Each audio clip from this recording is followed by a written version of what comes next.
kung wala naman talaga tayong kalaban na matindi, why certify the bill as urgent?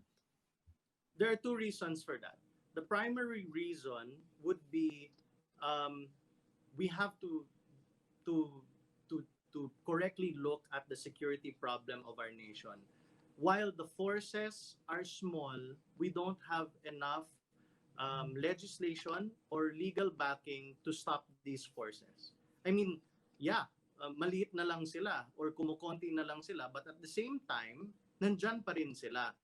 May kulang pa. We cannot eradicate them with our existing laws. In fact, the Human Security Act of 2007 was used twice, just twice, in 13 years against terrorists because Mhm. it's practically inutile. And because it is inutile, we need to polish it to make it effective. The secondary the secondary reason, and I think this is the reason why there is an immediacy to passing this, is there is a requirement from the UN and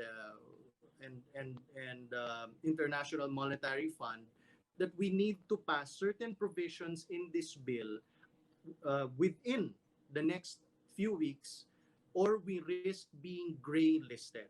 And the May, moment that we get gray listed in the financial world, that means lahat po ng mga remittance ng ating mga OFW isuscrutinize na yan. And mas okay. mabagal ang remittance na yan. Trade will be inhibited. And again, because of that remittance, lahat ng pera galing sa Pilipinas will be considered as gray, not clean. So automatically sabihin nila, oh, galing Pilipinas yan, delikado yan, mabagal yan. And it will impact our economy and our trade when we don't want any lessening of trade between our nation and the world. That is Okay. the urgency. Yeah. Jericho, may we know exactly what those provisions are that are being required by United Nations and by the, did I hear you correctly, the World Bank? The World Bank, the International Monetary Fund, um, these provisions actually are within the money transfer provisions here in our bill. So these Okay. bills are one of the requirements, and this has been the reason why the Senate also fast-tracked it under this Congress.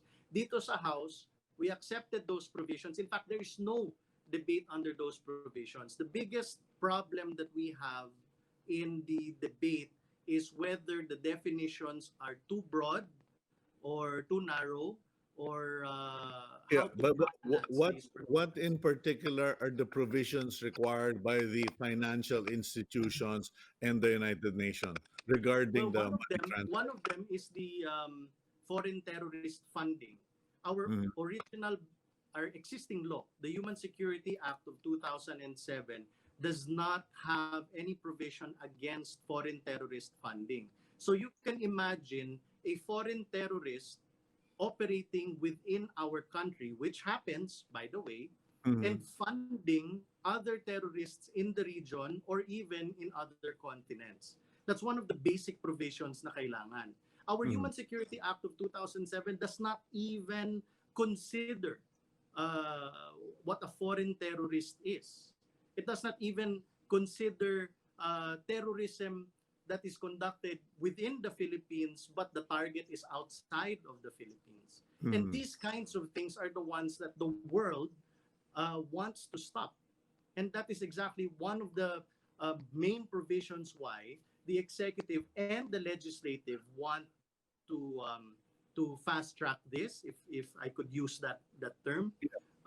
But I think regardless of all of that, of foreign need and everything, I think our country really needs this.